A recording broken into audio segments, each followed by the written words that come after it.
Hello friends, welcome to சாம்சுகி home. எல்லோரும் எப்படி இருக்கிறீங்க? இன்றைக்கி நம்ம பார்க்க போகிறது நம்மளோட மாற்ற வேண்டிய பழக்கங்கள் இல்லை குணங்கள் அப்படின்னு சொல்லலாம். நம்மளோட குணங்கள் தான் நம்மளோட பழக்கங்களாக மாறுது. இப்போ நம்ம ஒரு சோம்பேறியாக இருக்கிறோம் அப்படின்னா அது நம்மளோட குணம். அந்த சோம்பேறித்தனம் அப்படிங்கிற குணத்தை மாற்றாமல் இருந்தோம் அப்படின்னா அதுவே நம்மளோட பழக்கமாக மாறி போயிடும். குணத்தை மாற்றும் போது நம்மளோட பழக்கங்களும் மாறும். அது மூலமாக நம்மளோட வாழ்க்கையே மாறும்னு சொல்லலாம். அது சம்மந்தப்பட்ட நிறைய விஷயங்களை தான் இன்றைக்கி நம்ம வீடியோவில் பார்க்க போகிறோம். வாங்க வீடியோக்குள்ளே போகலாம். முதலாவதாக நம்ம இன்றைக்கி பார்க்க போகிறது சின்ன சின்ன விஷயங்களை ஊதி பெருசாக்கக்கூடாது. நமக்கு வாழ்க்கையில் செய்கிறதுக்கு முக்கியமான பெரிய விஷயங்கள், பெரிய நோக்கங்கள் இருக்கும். அந்த பெரிய நோக்கத்தெல்லாம் விட்டுட்டு நம்ம சின்ன சின்ன விஷயங்கள் என்னென்ன குறைகள் இருக்குது அப்படிங்கிறத தேடி தேடி பார்த்துட்டு இருந்தோம் அப்படின்னா நமக்கான அந்த பெரிய வேலையை நம்மளால் செஞ்சு முடிக்க முடியாது. அதனால நம்மளோட பெரிய நோக்கம் எது, பெரிய இலக்கு எது, நம்ம முக்கியமாக செய்ய வேண்டியது எது அப்படின்னா அதை மட்டுமே பார்த்து இந்த சின்ன சின்ன விஷயங்களை ஓரங்கட்டி விட்டுட்டோனாலே போதும். பொதுவாகவே நம்ம அதிகமாக யோசிக்கிறது மற்றவங்க நம்மளை பற்றி சொல்கிற சின்ன சின்ன விஷயங்களுக்காக. ரொம்ப சென்சிட்டிவாக இருக்க வேண்டிய அவசியம் கிடையாது. ரொம்ப சென்சிட்டிவாக இருக்காதீங்க. ரொம்ப தொட்டாச்சினிங்கியாக இருந்தோம் அப்படின்னா மற்றவங்க சொல்கிற ஒவ்வொரு வார்த்தைக்குமே நம்ம அர்த்தம் கண்டுபிடிப்போம். நானுமே முன்னாடி அந்த மாதிரி தான். யாராவது சின்னதாக ஏதாவது சொன்னாலே அவ்வளோதான், எதுக்காக அப்படி சொன்னாங்க, எதுக்கு நம்மளை பார்த்து இந்த மாதிரி சொன்னாங்க, இதுக்காக சொல்லியிருப்பாங்களா அப்படின்னு அதை பற்றியே யோசிக்கிறது.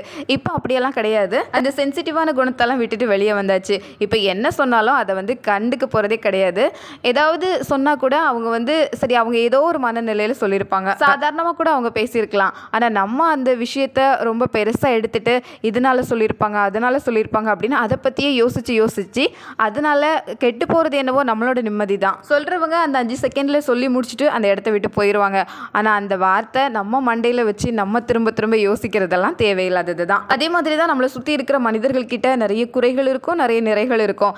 இதில் குறைகளை மட்டுமே தேடக்கூடிய ஒரு நபராக நம்ம இருக்கவே கூடாது. எல்லாமே இருக்க தான் செய்யும். ஒரு மனுஷங்க கிட்ட எல்லாமே நம்ம பார்க்க தான் முடியும். ஆனால் நம்ம கண்ணுக்கு தெரிய வேண்டியது நிறைகள் மட்டும். அந்த நிறைகளை மட்டும் பார்த்து அதுக்காகவே சந்தோஷப்பட்டோன்னா போதும். ஆனால் அந்த குறைகளை தேட ஆரம்பிச்சிட்டோம் அப்படின்னா அது நம்மளோட சந்தோஷத்தையும் கெடுத்து விட்டுரும், நம்மளை சுற்றி இருக்கிறவங்களோட சந்தோஷத்தையும் கெடுத்து விட்டுரும். ஒரே நாளில் 2 விதமான சம்பவங்கள் நமக்கு நடக்கும். ஒன்று நம்மளை சோர்வடைய செய்து நம்மளை டயர்டாக்கி விடுற மாதிரி ஒரு சம்பவம். இன்னொன்று நம்மளை சந்தோஷப்படுத்தி ஊக்கப்படுத்துகிற மாதிரி சம்பவம். இதில் 2ல் நீங்கள் எதை எடுத்துக்கிறீங்க அப்படிங்கிறது தான் முக்கியம். இதில் சோர்வடைய செய்கிற அந்த விஷயத்தை விட்டுட்டு ஊக்கப்படுத்துகிற அந்த விஷயத்தை மட்டும் நீங்கள் யோசித்து அதுக்காக சந்தோஷப்பட்டு அதை மனசில் ஏற்றுக்கிட்டீங்க அப்படின்னா நம்மளும் ரொம்ப ஹாப்பி, நம்மளை சுற்றி இருக்கிறவங்களும் ரொம்ப ஹாப்பியாக இருப்பாங்க. சில நேரங்களில் நம்மளை பார்த்து பேசுகிற சின்ன சின்ன விஷயங்களை கூட நல்ல ஞாபகத்தில் வச்சுருப்போம். ஒன்றுமே மறக்காமல் நம்ம அம்மா பேசுனது, இல்லை ஹஸ்பண்ட் பேசுனது, பசங்க பேசுனது, அக்கா அண்ணா யாராவது இந்த மாதிரி பேசுனது, ஃப்ரெண்ட்ஸ் பேசுனது எல்லாத்தையும் ஞாபகம் வச்சு அன்றைக்கி அப்படி பேசுனாங்க, இன்றைக்கி இப்படி பேசுனாங்க எல்லாத்தையும் ஞாபகம் வைக்கும்போது என்ன ஆகும், அதுவே ஒரு பெரிய மலை நம்ம மனசுல இருக்கும். அது நம்மளோட வாழ்க்கையை தான் குழப்பமாக்கும், நம்மளோட நிம்மதியை தான் சிக்கலாக்கும். இதனால சின்ன சின்ன விஷயங்களை அப்படியே விட்டுறது தான் ரொம்ப நல்லது. அதை ஊதவோ பெருசாக்கவோ கூடாது. அதை அப்படியே விட்டு பாருங்க. சில நேரங்களில் நம்ம மன்னிக்கிறதுக்கும் பழகணும், பலமுறை மன்னிக்கிறதுக்கு கூட தயாரா இருக்கணும். எதுக்காக? நம்மளோட நிம்மதிக்காக, நம்மளோட சந்தோஷத்துக்காக. டேக் இட் ஈஸி அப்படின்னு சொல்லுவாங்க. எல்லாத்தையுமே ஒரு ஈஸியாக எடுத்துக்கிட்டோம் அப்படின்னா எதுவுமே ரொம்ப சிக்கலா போகாது. உண்மையிலே தொட்டாச்சினிக்கு மாதிரி இருக்கிறவங்க தான் வாழ்க்கையில எப்படி வாழ்றது அப்படின்னு தெரியாம ரொம்ப குழப்பமாவாங்க. சின்ன சின்ன விஷயங்களை கூட ரொம்ப சிக்கலாக்கி அதிலிருந்து மீள முடியாமல் தவிப்பாங்க. அதனால இந்த தொட்டாச்சினிங்கி குணத்தை மட்டும் கண்டிப்பாக விட்டுறணும். அடுத்ததான் அதிகமாக குவிஞ்சிருக்கிற பொருட்களை நம்ம சுத்தப்படுத்துறது. அது பொருட்கள் மட்டும் இல்லை, நம்மளோட எண்ணங்களாக இருக்கலாம். இது எல்லாத்துக்கும் நம்ம தான் காரணம். நம்ம தான் இது எல்லாத்தையும் குவிச்சு சேர்த்து வச்சிருக்கிறோம். அதிகமான பொருட்கள் பார்க்குற இடங்களெல்லாம் பொருட்களாக இருந்ததுன்னா ஒரு கடைக்கு நடுவில் நம்ம உட்கார்ந்துருக்கிற மாதிரி தான் இருக்கும். அளவுக்கு அதிகமான எதுவும் ஒரு ஒழுங்கோடு இருக்கிறதுக்கு வாய்ப்பே இருக்காது. ஒரு ஒழுங்கோடு இருக்கணும், நம்மளால் பராமரிக்கிறதுக்கு ரொம்ப எளிமையானதாக இருக்கணும் அப்படின்னா அது அளவோடு இருந்தால் மட்டும்தான் நம்மளால செய்ய முடியும். அதை புரிஞ்சுக்கிட்டு அது நமக்கு ரொம்ப அளவுக்கு அதிகமாக இருக்குது அப்படின்னா அது தேவைப்படுறவங்களுக்கு கொடுக்கறதுக்கு நம்ம முன் வரணும். மனசு சந்தோஷத்தோடு அதை கொடுக்கறதுக்கு முன் வரணும்.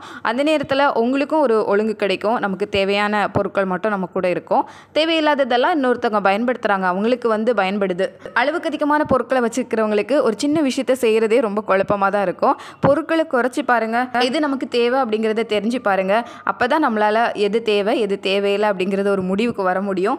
மிதமிஞ்சிய பொருட்கள் எப்போதும் மிதமிஞ்சிய பாரத்தை தான் கொண்டு வரும். நம்மளை சுற்றி ஏதோ நிறைய குப்பைகள் சேர்ந்துருக்கிற மாதிரியே தெரியும். இது நம்மளோட சிந்தனைக்கும் உண்டு, பொருட்களுக்கும் உண்டு, நம்மளை சுற்றி இருக்கிற மனிதர்களுக்கும் உண்டு. எல்லாரையும் பராமரிக்கணும், எல்லாரையும் சந்தோஷப்படுத்தணும் அப்படின்னு நினைக்கிறது கூட இதில் அடங்கும்.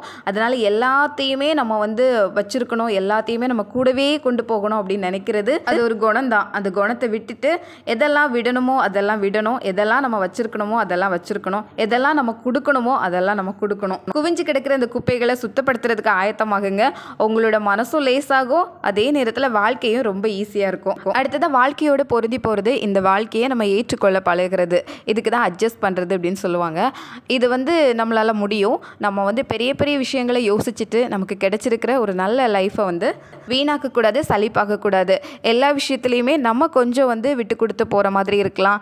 நம்ம வந்து நம்மளோட சின்ன சின்ன குணங்களை வந்து விடுற மாதிரி இருக்கலாம். நம்ம அதுக்கு கொஞ்சம் பொருந்தி போகிற மாதிரி இருக்கலாம். அதெல்லாம் பண்ணுறதுல தப்பு கிடையாது. நான் வந்து ரொம்ப கோபக்கார ஆள், அதனால் எல்லா நேரத்துலையும் நான் கோபத்தில் தான் இருப்பேன் அப்படின்னு சொல்ல முடியாது.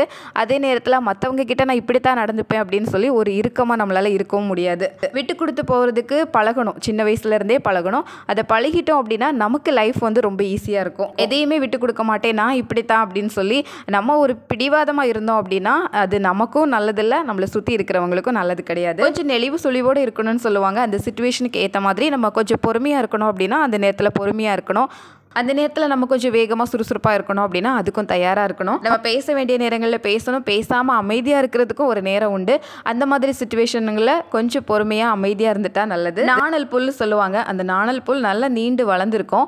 நிறைய தண்ணி எவ்வளோ பெருவெள்ளம் வந்தால் கூட அந்த தண்ணிக்கு ஏற்ற மாதிரி, அந்த வெள்ளத்துக்கு ஏற்ற மாதிரி அதை அட்ஜஸ்ட் பண்ணி அந்த மண்ணில் அப்படியே நிலை பெற்று நிற்கும். பெரிய பெரிய மரங்கள் கூட அந்த பெருவெள்ளத்தை எதிர்க்கிறதுக்கு தயாராகி அதில் வந்து சரிஞ்சு போகும். ஆனால் அந்த நாணல் புல் ரொம்ப லேசானது. அந்த தண்ணிக்கு ஏற்ற மாதிரியே போய் அது கடைசி வரைக்கும் நிலையா நிற்கும். அதுக்கிட்ட இருந்து தான் நம்ம இந்த பாடத்தை கற்றுக்கணும். கொஞ்சம் லெகுவாக இருக்கிறதுக்கு கொஞ்சம் அட்ஜஸ்ட் பண்ணிக்கிறதெல்லாம் பெரிய விஷயமே கிடையாது. இது ஒரு பிடிவாதம்னு கூட சொல்லலாம். நான் பிடிச்ச முயலுக்கு 3 கால் அப்படின்னு ரொம்ப பிடிவாதமாக எந்த நேரத்துலையும் இருக்காதீங்க. அந்த மாதிரி இருந்தோம் அப்படின்னா நம்மளோட மனசுக்கு தான் அது சிரமம். காலத்துக்கு ஏற்ற மாதிரி மாறணும்னு சொல்லுவாங்க. அதுக்கு ஏற்ற மாதிரி தான் இது. காலம் மாறுது, எல்லாரும் மாறுறாங்க, சுற்றி உள்ள சூழ்நிலைகள் மாறுது அப்படின்னா நம்மளும் அதுக்கு மாறி தான் ஆகணும். புதுமையை வரவேற்கிறதுக்கு அது கூட பொருந்தி போகிறதுக்கு நம்ம தயாராக இருக்கணும். ரொம்ப பழமைவாதியாக பழைய விஷயங்களே பிடிச்சிட்டு இருக்க முடியாது. அடுத்தது எந்த வேலையுமே காலம் தாழ்த்தக்கூடாது, அதுக்கு விருப்பப்படவும் கூடாது. ஒரு செல்ஃப் இருக்குது, அதை வந்து நம்ம க்ளீன் பண்ணணும். ஆனால் ஒரு வருஷமாக அது அப்படியே தான் இருக்குது. அதை பார்க்கும்போதெல்லாம் இது நம்ம க்ளீன் பண்ணணும் அப்படின்னு தோணிட்டு தான் இருக்குது. ஆனால் அதை நம்ம தள்ளி போட்டுகிட்டே இருக்கிறோம். இந்த மாதிரி வீட்டில் எந்த வேலையாக இருந்தாலும் சரி, எந்த வேலையாக இருந்தாலும் காலம் தாழ்த்தாதீங்க.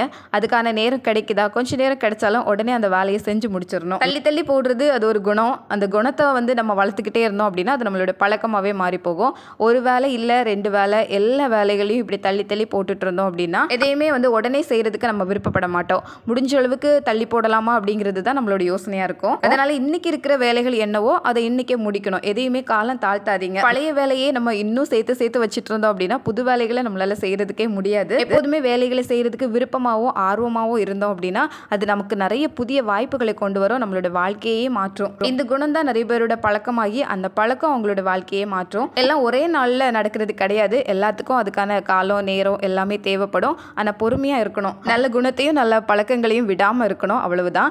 இந்த வீடியோ உங்களுக்கு பிடிச்சிருக்கும் நம்புறேன். பிடிச்சிருந்தா சேனலை சப்ஸ்கிரைப் பண்ணிக்கோங்க. உங்கள் ஃப்ரெண்ட்ஸ் கூட, ஃபேமிலி கூட ஷேர் பண்ணிக்கோங்க. இன்னொரு வீடியோவில் பார்க்கலாம்.